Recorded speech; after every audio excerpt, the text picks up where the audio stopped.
feeling. It's alright, this happened once before. I'm fine. Welcome to This Happened Once Before, a conversation between generational Phish fans. I'm your host, Bill, and this week I reconnect with everyone's favorite 12-year-old guest to date, Reed. Reed and I crack the Helping Friendly book open and talk about Phish's epic New Year's Eve Gamehendge performance at Madison Square Garden. Using the backdrop of the band's last performances of Gamehendge in 1994, we break down the spectacle that was this special night, how the structure of Gamehendge has changed since the 90s, and where Gamehendge goes from here. Bringing his knowledge, enthusiasm, and desire to learn everything about Phish, Reed is always a pleasure to speak with and an understandable fan favorite. I appreciate him coming back to talk about this historical night and look forward to him getting to see the band live soon. Thanks again, Reed. On the episode I did with the guys from the Phish Fry podcast, Bobby had recommended I listen to the July 12th, 2023 show from Huntsville, Alabama. This was the second of back-to-back nights for the band and Bobby. I'm sure his expectations were high with the experience he had had with Oliver the previous night, and the band didn't let him down. First set highlights included the show opener Plasma, which signaled the start of a great night. It led into a 16-minute Sigma Oasis and showcased some of that great early playing from the band in the first set. Additional highlights included an excellent version of Mull and a nice run through Stash and Bowie to close the set. The second set, to me, is a great representation of what the summer of 2023 was. Opener of A Wave of Hope has become an amazing jam vehicle for the band, and this version is no exception. Stretching almost 12 minutes, it gives way to an extensive 20-minute Fuego with an amazing jam that gets really spacey and segues nicely into Piper. This Piper gets into some fun jamming around the 5-minute mark, with Fishman laying down almost like a Wipeout-like drum fills throughout. A growing personal favorite of mine is Mercury, and this has some fun playing in it, and at the 12-minute mark leads into a funky, energetic Free, ending the second set with Mike laying down some bass lines that could be coming straight from the Muscle Shoals studios. Any early Phish fans dream of an encore with an Alumni Blues letter to Jimmy Page, followed by a Run Like an Antelope, sends the crowd home raging. The band with another nod to Huntsville being the city with the most folks with PhDs per capita. Nerds be nerding. So thank you to Bobby for a great show recommendation. Your shared experience with Oliver is a fantastic story with a fun 2-night soundtrack. I look forward to hearing about all your future experiences on upcoming episodes of the podcast. So let's pass through the corridor to Gamehendge with Reed and me as we discuss the band's performances of Gamehendge from 1994 and New Year's Eve 2023 on this week's episode of This Happened Once Before. Thanks for listening. If you'd like to be a guest on an upcoming episode or recommend a show for a future podcast, contact me at This Happened Once Before podcast on Facebook, at THOB podcast on Instagram, or at happenedoncebefore@gmail.com. Thanks for listening, and I hope this happens once again. Feeling. It's alright, this happened once before. I'm fine. Welcome to a very special edition episode of This Happened Once Before podcast. Emergency edition episode for Gamehendge fans everywhere. But I brought back one of my most requested, talked about, sought after guests so far in the short iteration of this podcast. There was only one person I knew who was definitely going to have the goods on this and want to talk about it. So tell everybody who's here. I'm Reed Snyder. I'm 12 years old and I'm from Milford, Delaware, and I love Phish so right. much. That's right. Oh, they know who you are. Yeah. Anybody who listens to this podcast knows who Reed is. Reed, you've been probably the most talked about guest I've had so far. My good friends were texting me. I agree with the 12-year-old kid so much about all his opinions. So keep doing what you're doing. And when I saw what happened on New Year's Eve, I remember back to our conversation and you saying, well, I really want this to happen and I want that to happen, but I don't know if I'll be able to be be able to watch it. So what happened? Well, of course, like watching the New Year's Eve show, it was just like the first set, very like run of the mill. There's a couple songs I didn't really care for. In fact, the webcast would not load, so I missed Everything's Right in Tube, which is not great. But first set kind of just normal, and then Down with Disease second set opener. It was very short, like 8 or 9 minutes. And I was a little shocked because usually that song can go like 15 plus minutes. And then they played Harpua, and I nearly fainted because that song. I'm surprised it's been played. I really am still surprised they played that along with the Gamehenge set because a lot of the times they would not. Like the Great Woods show, they did not play that. It's amazing, and 2 years, and I caught it live on a webcast, and it was just amazing. And then everything that followed was just perfect. All the stage performing and everything they did was just amazing. I agree. I agree. So going into something you just dabbled into there. So the last time, let's start from the beginning, right? Because we might have some people who aren't familiar with this. So this is based on Trey's college thesis of The Man Who Stepped Into Yesterday, commonly most referred to as Gamehendge amongst fans, right? So this is, as we talk about the nerddom of this band, this is something that is not available on any studio album, not, readily played by the band for people to listen to. So the songs are all available individually and played rather frequently, but not as a whole. And the story wasn't told as a whole. So the last time they did that was the summer of 1994. Yeah, I know you could laugh about that, but I was around for the summer of 94. I saw Phish in the summer of 94, sir. So I know to your 12-year-old brain, that's eons ago. And sometimes when I think about it, it feels like eons ago too, but they did it twice that summer. Once in West Virginia, which I don't know if you saw the set list for that. That was in June. Is that the Game Hoist show? That's the Game Hoist show, yep, correct? Yeah. So that was June 26th of 94. And then the one that we had talked about when we decided that you and I were going to sit down and talk again was just to go back and familiarize yourself with the July 8th Gamehenge. And that was from the same summer, 94, up in Great Woods in Massachusetts. So had you listened to either one of those shows prior to seeing New Year's Eve? I had not. I had dabbled in snippets of the July 8th show because that is my birthday. So I was like, it's good to listen back to that. Yeah. And they played a lot in Sirius XM. Not usually the Gamehenge, but they really like to play that You Enjoy Myself and Catapult and all that part. They played a lot on there. So I hear that on Phish Radio, and I have listened to part of, I think I had heard before this, like the Llama NO2 and first narration.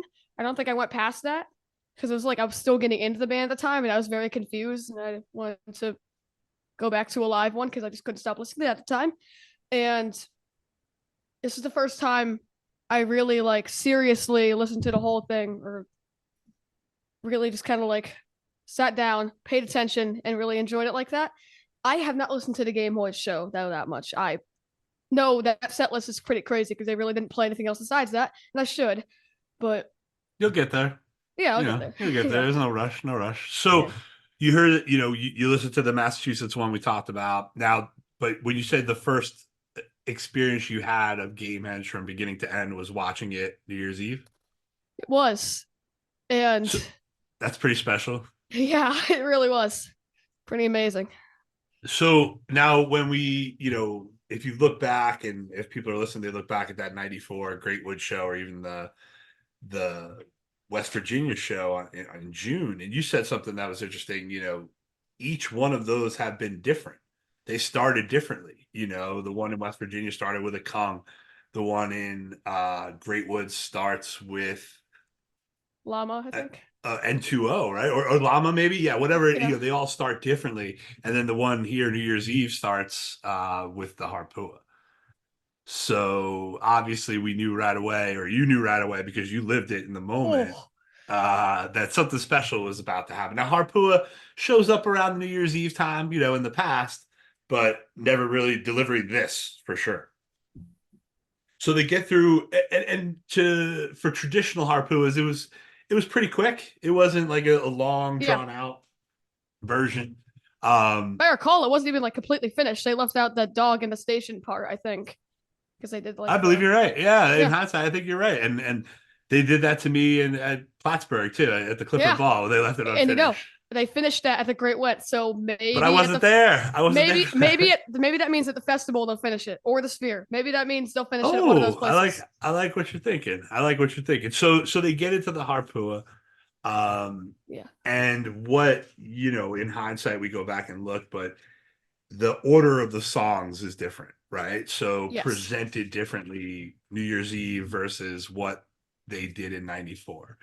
Now, being that 1994 is probably black and white television in your head and, ham radios and all that stuff. But as someone who was around, I saw two shows the week after the Great Wood show. So I saw the Big Birch show that we did an episode on this podcast about. And then I was lucky enough to be at the July 16th show at Sugarbush. It's a great show. Oh, it's such a good show. Now that's my birthday. So there you go. So that's how that goes. But I think it's one of those, that's one of my most favorite shows ever to be present for. But it was the scuttlebutt of what happened at Great Woods hung over those. Oh, did you hear they're going to do it again? They're going to do, they're going to do it, because Sugarbush was the last night of the summer tour. But they didn't, right? And they haven't done it until almost 30 years later. Yeah. Crazy. And the way they did it right was crazy. So Harpua kicks in when you see the puppet of the cat of Poster. Oh, do you have any inclination of where it's going? No, I thought it was just gonna be like a little gag because they did like a New Year's Eve gag every year. I thought it was gonna have something related to that. There was like a thing floating around how they'd done 83 shows at the time from a band that started in 83, and I thought that would really play into it because they did the 7 shows at Madison Square Garden earlier in the year, which is strange. And when you look at all of them together, thought it might apply. But the cat, when it came out, I thought it was just like a little cute thing. It was cute. I thought it was funny. But it wasn't very long either, though. A couple minutes. That's it. And then they got tossed. Brought out the actress, and I was Andy Golden. Yeah, Andy Golden.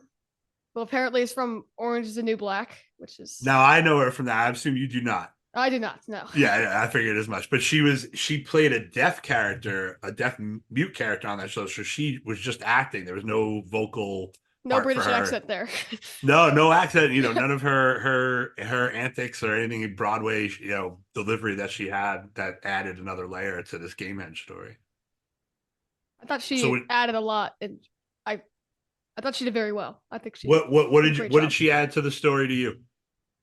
Well, her being Jimmy's grandma is interesting because they have not talked about that at all. They kind of make fun of that. How they've not talked about that in like 30 years.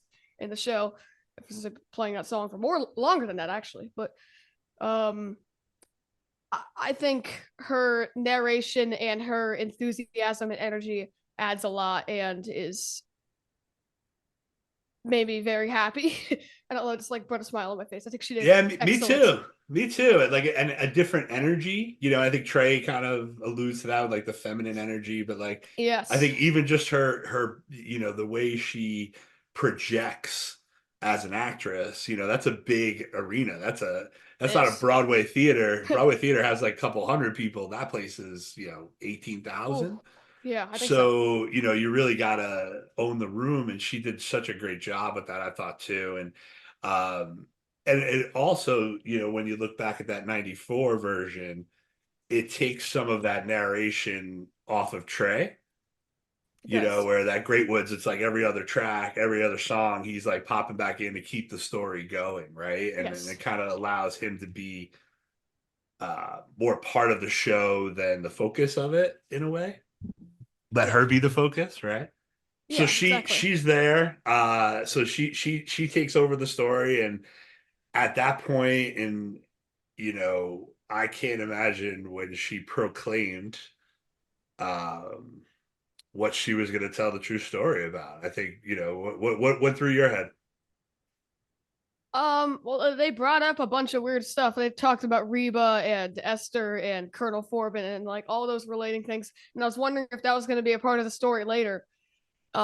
It really wasn't. It was just like a couple like silly little throwaways. Yeah. I kind of think it'd be funny to include those since they played Reba earlier if they like did something with that. But I don't know, just like in all, it's just like all of it combined just like is like incredibly just like the cohesion worked very well. I think with like everything through the harpua, through the split open mouth, and her putting like the record on, then hearing Man Who Stepped Into Yesterday, where I think that was probably the loudest crowd noise I'd ever heard. I think you're right. It definitely got me a little bit emotional when you hear that crowd, when everybody in attendance realizes what's going to happen, right? And you're 100% right. That was quite a noise that came out of that audience. Yeah, and choosing her to announce that it's going to be a Gamehenge set, and then basically, I wonder what it was like being there. You probably couldn't even hear yourself think. It's just like deafening screaming. Oh my gosh, yes. You could like they put the webcam, I think like from like the stage onto the crowd, and you could see all the people going like, "Yeah, let's go!" I knew it was going to happen. And it's like, yay, 30 years, and it was pretty great. And I think that energy, to your point, right? Like that noise of sound that the crowd creates is there, and it carries over right into Lizards. Like they sing the whole, up through the first through the first chorus of that. You could hear the crowd loud and clear. Yeah, they sang along to the chorus, and they was just like, it sounded like they were singing it. It was like they were louder than Trey. Right, and then you get your first taste of what maybe the larger part of the show is going to be, right? Where it's not going to be this, okay, it's not just them up there or this, this narration by Annie. It's going to be an immersive experience. It's going to be, a Broadway show experience when, I don't know what do you call a group of lizards? The litter of lizards? I don't know. That's great. You call it. Perfect. So the litter of lizards comes out onto the stage, and I think that is really kind of almost calms the crowd down in a way because it takes their focus away from just the music. Yeah, the lizard dancing was pretty bizarre the way they did it, but it was also very fun because I was actually watching this with my grandparents because they were at the New Year's Eve party. Well, not really a party, because like they were at the house for Christmas and New Year's Eve, and they wanted, since I was going to watch the webcast, they wanted to see what Phish is like, and I was explaining them the whole time. This is not what it's usually like. But I think they like the theatrics, and I did too. The other lizards doing their crazy little dances, and also coming back for Split Open and Melt, which was strange.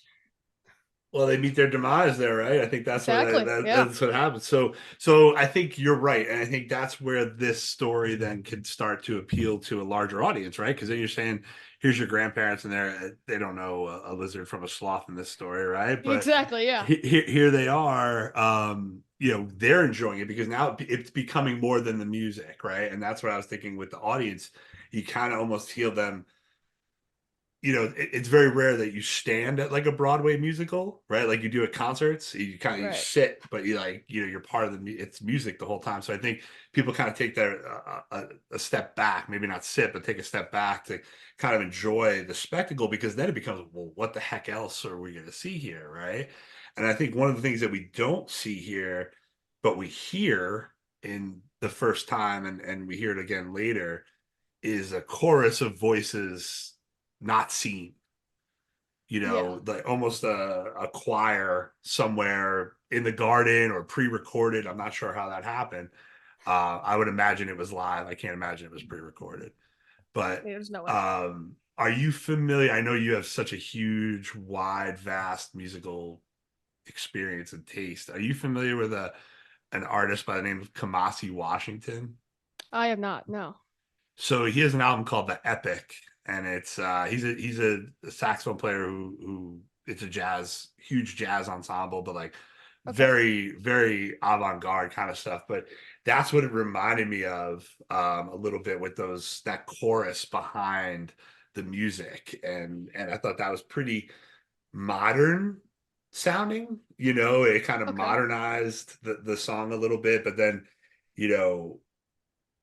that solo just was fantastic. Like Trey, you could just, the smile on his face was just insane on how happy he looked. He looked so happy. He was laughing during Harpua and smiling during every single song. He looked so happy. I mean, it's got to be something that's been in your brain since you're a kid. You see it come to not only like a little fruition. This is like the big fruition of the whole thing. Yeah. And I think, ads now, I was trying to think of a good way to phrase this. And as someone who grew up, listening to a lot of radio, like Howard Stern and things like that, like there's something called theater of the mind, meaning like you have to make up the things of what you think it looks like because they're not showing you a picture, right? They're describing it.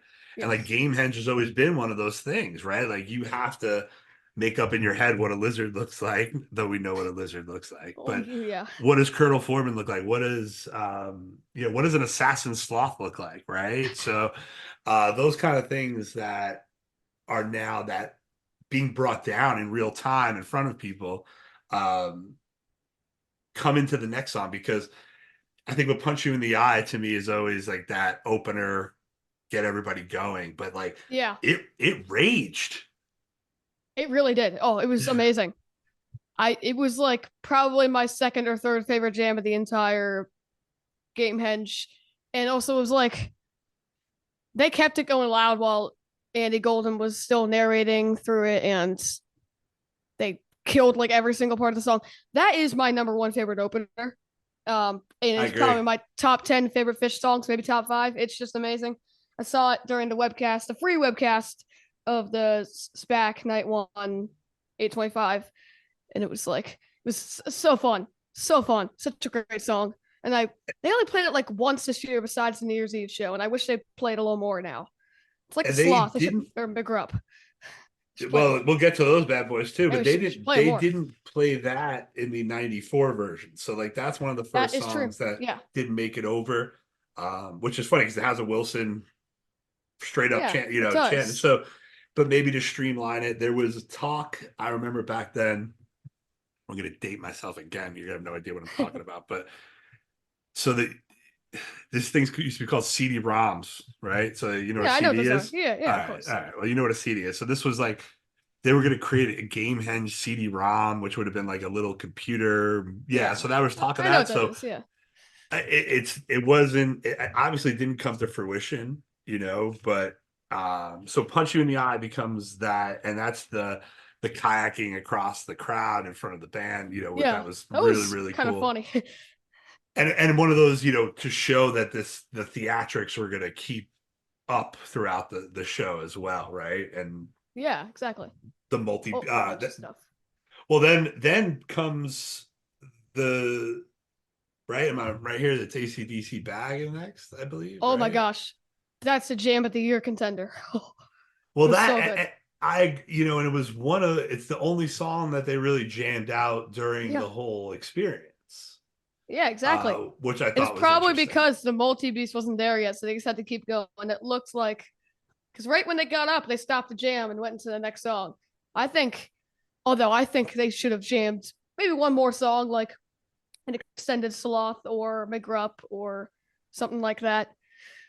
I really, really liked it. It was just a bliss jam. First, like above 15-minute song. Maybe the entire show besides You Enjoy Myself, and that's to be expected. So yeah, I thought it was, to your point, it's going to go up there as one of it's definitely the champ of New Year's run, of those 4 nights. I haven't really dived too deep, but I know there was. Check out the Chalk Dust Torture from the night before. It's amazing. There's another one from the night before too. Life-Saving Gun. That's the one. Oh yeah, that's the one. It's so good. Holy mackerel! Yeah, that was nuts. I wish they did that more. So good. So that was interesting to me that they decided that was going to be it. Like AC/DC Bag was going to be the one song, and it was obviously, to your point, premeditated, because to get the multi-beast across the floor of Madison Square Garden is no easy feat, right? Like size of a hockey rink.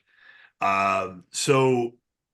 And then it's another introduction to another layer of the show, because this is the first reel of the more manipulated puppets, in lack of a better way to phrase that, right? Like this is not as the lizards were people in costume versus this being exactly people in costume, but looking more so the reality of it. And something that like obviously didn't look the way I thought it was going to look in the theater of the mind in my brain when I thought of what a multi-beast looked like, but it was perfect. It was great. Yeah. So they get the AC/DC bag out there, which again looked more comical than ferocious. I thought, the killing machine was more of like, wasn't that big part of the show. They kind of just like, yeah, here's the AC/DC bag. Just put him up there, watch him dance. That's exactly it. Yeah, make him do a little dance and get him off the stage. But the jam alone, but then I thought led to one of the best parts of it, which was the Tila. Oh yeah, it was. That was where the theatricals probably peaked with also with the Mockingbird, but you look at there, the Tila just like flying over the stage and then coming down. It's very, very interesting. And I thought it was really, really well done. Exactly. Yeah. And I think, again, leaning into, their history, and there's more of this as we get going, but like they've used, wire dancers before at it and other things like that. So it just, these aren't foreign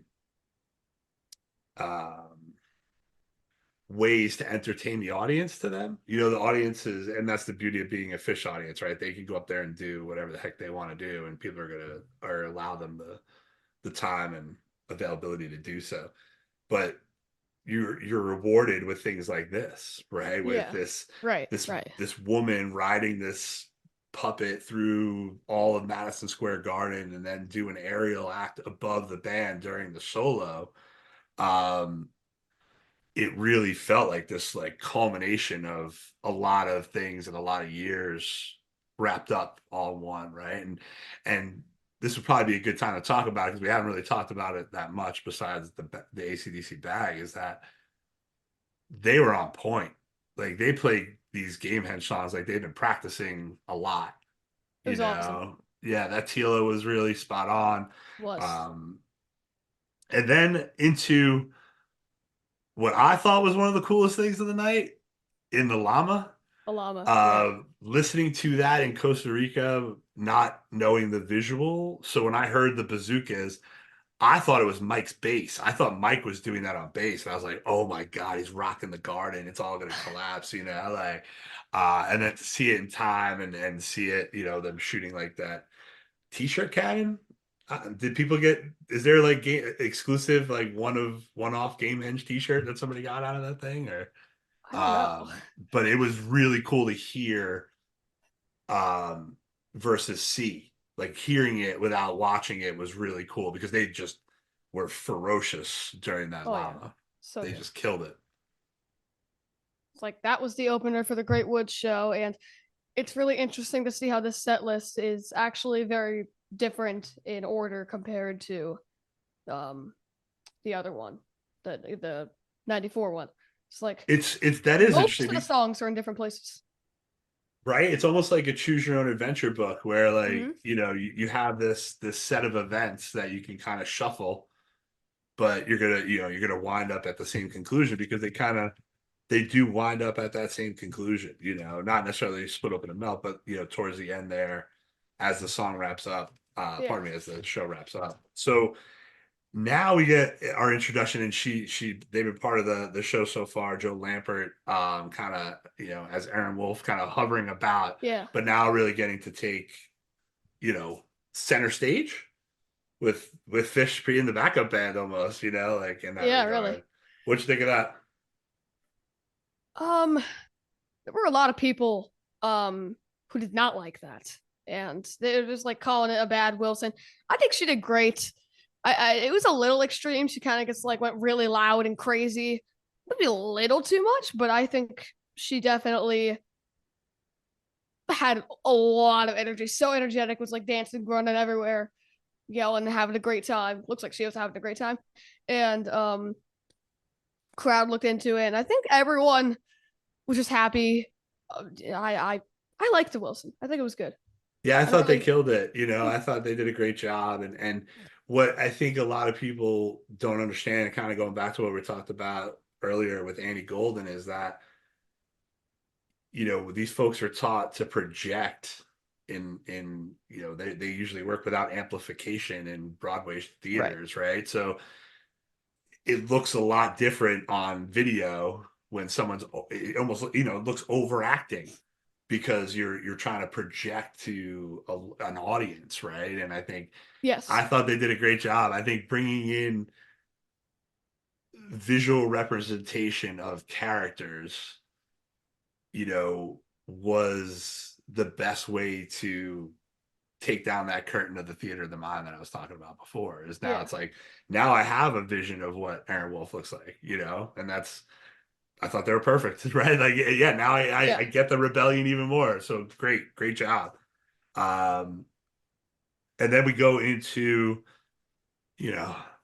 thank God for this band and their sense of humor, because this is it's just, and it's funny because I learned something here that I didn't realize that was why the sloth didn't kill Wilson. Yeah, it's the sloth. Their narration after it was hilarious, and everyone in the room was laughing. Just like, the sloth went to kill Wilson, but he died of old age before he could get to him, and it was just like, that's hilarious. And I love the sloth. What, they haven't played it since also the animal show. It's Amos Harpua. I wish I knew more theming shows like that. That's awesome. Yeah, it's great. They need to do more Halloween shows. Is what I'm saying, really. Well, let's get through the next couple runs. I mean, there's tickets on sale tomorrow, let alone for Halloween. But I think you're right with the sloth. That needs to be back into heavier rotation. It's such a great. It seems too hard to play. They don't make anything seem too hard. I don't know. Probably to me, it all looks impossible, but it's one of the best guitar intros. It's so good. It's fantastic. But I love the character. It's hilarious. He looks Mr. so funny. Sharman. Yeah, it was just like it goes back to just the sense of humor that they have, and that they take music seriously, but they don't take themselves very seriously, and that's a great philosophy in life, because you take yourself too seriously, you might be too stuffy to miss something. But that sloth creeping across the stage was absolutely hysterical. And then into what could be debated, even though they're in different spots in the '94 show than they are in the 2024 show, right? At this point, not yet, right. not yet. They both close the set. They both close the set. I like. See, you're so smart, man. Yeah, exactly. The Divided Sky might be one of the top two highlights of the show. I mean, Divided Sky basically always around the exact 14-15 minute mark, and the Divided Sky pause, I think he intended for that to be where people just be quiet for a minute, and all the crowd just screaming and yelling the whole time. It's what's the use? No one will be quiet for the little quiet part there. I don't think Trey likes that very much.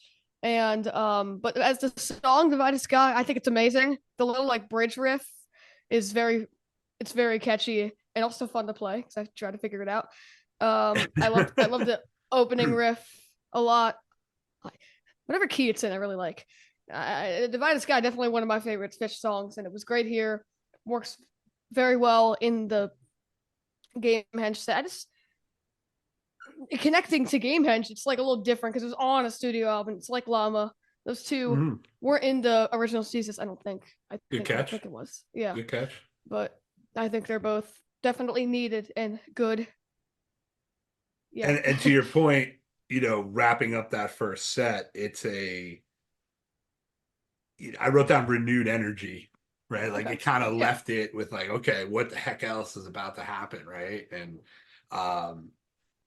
the good part for everybody there at home or in attendance was, they still had a lot to go with the rest of to tell the story of Gamehendge, right? And they come back with McGrupp, right? Is the first song back after the after the break. They make a funny remark. It's like, what did you do at step break? I bought two $22 beers and a t-shirt, which is very funny. Yeah, it's not when you're paying for them, but it's I'm sure it isn't. New York pricing will get you, and I'm sure there was some like inflation. that at the Dead and Company show. Every shirt. Were you buying $22 beers there? Were they not carding? I wasn't buying the beers, but the shirts were $70 each. So I know. No it's way. ridiculous. It's I would recommend always buying a shirt in the parking lot. Okay, yeah, check that. I went off a vendor, and they're usually $25, $30 now probably, but like everybody's using quality stuff. You get some cooler designs, and $70 for a t-shirt. That's insane. Just ridiculous. Yeah, I don't even want to. Yeah, that's no thanks. McRupp is I'm kind of surprised they chose that as their coming back song. I really like it. Lyrics still, I don't understand them at all. I guess understanding Phish lyrics is not what they're for, but well, what's interesting there though, to that point, right? Because where it's used here in the current iteration of Gamehendge versus where it's used in the 94 version, McGrupp almost makes a little more sense in the 94 version, right? Because it's like towards the end of the story, it's like looking over everything. Exactly. Yeah. And here it comes back now. It does have a nice build up to your point, musically. But they had to frame this out in a way, I think, where they had so much more coming down for the rest of the ending here with what happens next. But it was a good, jokingly coming back was great. And then to do McGrupp, which is, again, like Sloth, like you said, isn't played a ton. Yeah. It's only played once this year, I think. And it was funny watching the show with my wife, who she's seen 10 shows maybe, but like, she likes Phish, but not like us. She's not like us, you know what I mean? She's not all nerdy about it. She was like, oh, I didn't know that song was a Gamehendge song. Oh, I didn't know that song was like folks who she's like, oh, I know that song. I didn't know it was part of the story, or I didn't know I've never heard that song before. That's what my mom was saying about like Divided Sky and Wilson and songs like that, because she likes those. She likes. Well, my wife's favorite song is Divided Sky, but the one she didn't know was McGrupp, and she was like, oh, I've never heard the song before. So for fans who just get into the band or are new to the band, like McGrupp is one that it's going to take a little bit before you get to, right? Some of these other songs, AC/DC Bags in rotation, Lizards, all that stuff. So then they get to one of the cooler parts again with the night, with the crowd and with the folks who are part of the show. And then flash, of course, the Phish nerddom, with the rhombus, right? So that was really cool. That was really cool. But again, inside joke, right? Wrapped up in another inside joke, so like here's the rhombus, and but using it for Colonel Forbin's ascent. What you think of that? Climbed that, which is very fun. And Forbin's Mockingbird, probably my favorite segue that Phish does. It's just like those two go together so well. There's always a little narration in the middle of it, and the Colonel Forbin song is so good and very catchy, and has that opening riff. Always just like the crowd is so loud, and I like that. I like listening to crowd noise. It makes me happy for some reason. And into Mockingbird, which has an amazing riff, and with the Mockingbird, it was flying around that they caught webcam. It like fell down on the crowd. They had to like push it up. I was going to ask you what your thoughts were on that, because I have seen conflicting information, whether it was induced by a fan or was it mechanical? I believe it could be either. I mean, it looked like it was getting really low. I think some guy might have touched it and then it kind of came down, but I don't know. Could have been a combination of factors, or it was one. I don't know. And I definitely saw some people trying to keep it up, and it just kind of like fell down on the crowd, and it was like, that's that. And I think there was one member that looked like a little mad because I think it was supposed to bring the book to Colonel Forbin or something. Yeah, he stood there at the end of the stage waiting for it. It was either like Page or Fishman that had a look on his face like, oh, come on, really? It's like...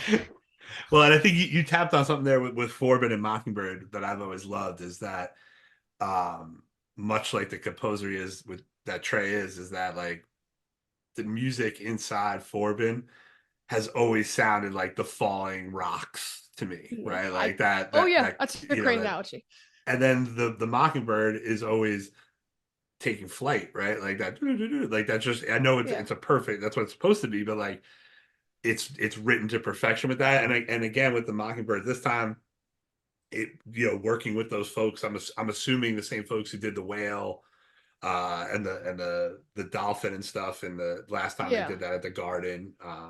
So bringing back people that they worked with in the past, and they're so good about that. Like if they like working with groups and making art with them, they're going to bring them back.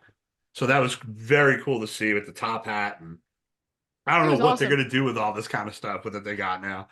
So that Mockingbird was the second part where I thought it sounded like Kamasi Washington again with that choir. That's where you hear the choir again, the second part of that. I'll have to check it out. And then Old Lang Syne kicks in, right? So midnight rolls around. Now, was it exactly midnight? I wasn't paying attention. It was actually before midnight, which very confusing. Oh, they rolled in early, huh? Yeah. I guess it was like for the webcast people or something. I don't know. I was so confused why. It came on at like 12:57 or 11:57 or something. And I was confused. I'm like, the people at the show should be hearing it exactly on time because they paid all the money to see this. And I don't care if I get it a couple minutes late. That's fine with me. They should be hearing exactly on time because they're the ones that splurged to see this band. And doing it early, like also there's like a little latency. So that means they probably did it like a couple minutes before, like even more. I wonder when it actually happened. That's weird. I don't know if I remember I've only seen them on New Year's Eve once, and it happened I think later than midnight. Like it wasn't exactly at midnight, but it was pretty cool how they. It's like them saying a 15-minute break. It's not going to be 15, or they'll be on at 7:30. They're going to be on at 8:15. That's it. See, look, you're young and you've learned these lessons already. That's a smart man. You can hang out longer in the parking lot now because they ain't coming on at 7:30 and there's no opening act.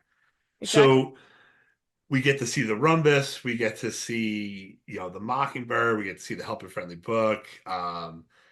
And then Annie comes back out for the countdown. Everybody's there. They do the big countdown. And then to what my surprise, to kind of end this Gamehendge story was the story. And I'm glad this didn't happen to me where I was, where this volcano that I was on erupted, but split open and melt, is part of now the Gamehendge lore.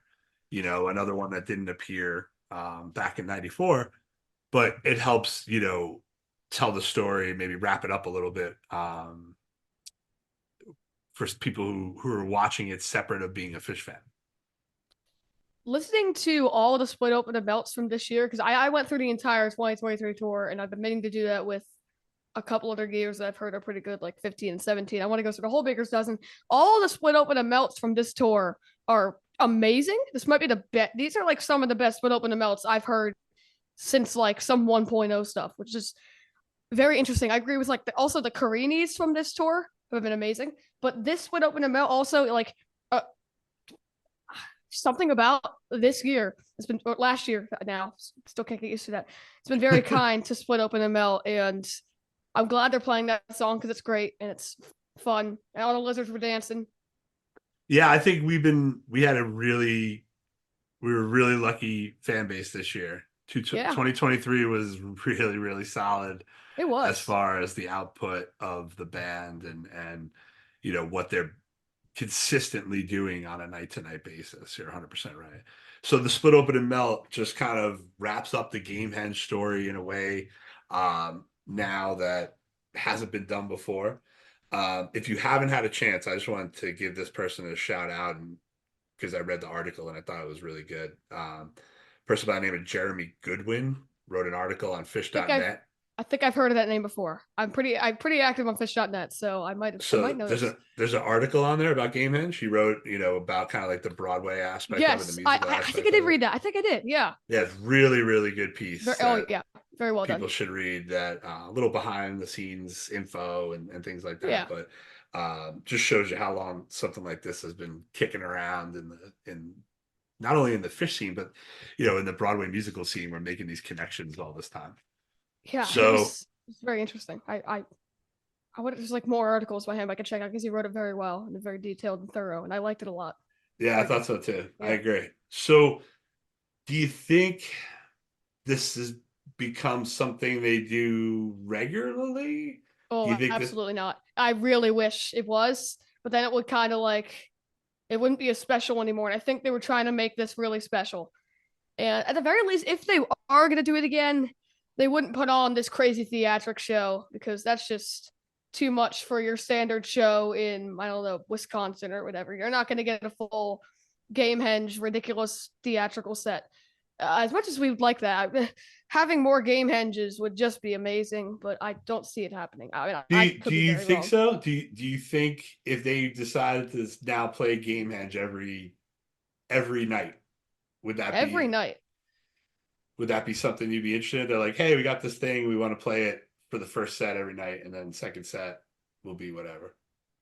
Their whole thing is like a different set list every night, so I don't think I would like that much. Me neither.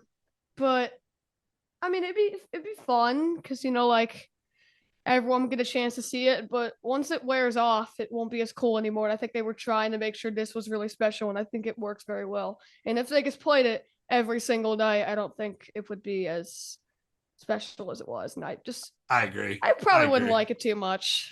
The only way I could see it that I was thinking about maybe being played every night is if it's they turn it over to like a Broadway, like let Broadway musicians and do all the things that you did with all the other stuff, but you know, the music's created by an orchestra in a theater, not Phish.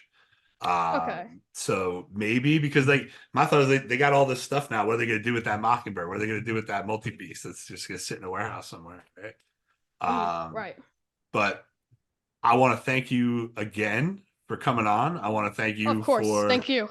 Your brilliant perspective, and I'm so happy that you were able to forecast your well-being on New Year's Eve, knowing that you're going to get a Harpua and a Gamehenge. Oh my goodness. So there was only one other person I needed to speak to, and I'm glad that you were able to make the time for us to connect and talk about this, because like I said at the top, and I wasn't being facetious, people have really enjoyed your episode of this podcast. When you and I talked about, very glad to hear that. Yeah, they really, really did. So I'm sure they're going to be very surprised when they hear you're back for round 2. Okay, yeah. All right. Any questions you ever have about Phish, don't hesitate to give me a call. But always a pleasure, Reed. Thanks for your time. Yeah, of course. Thank you so much for having me on.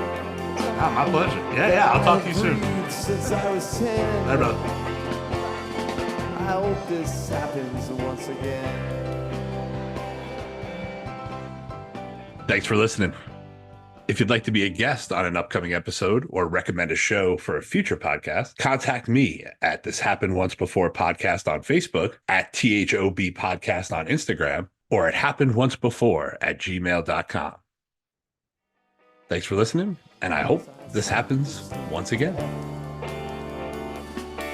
Thoughts from my only breath that I have breathed since I was 10. I hope this happens once again.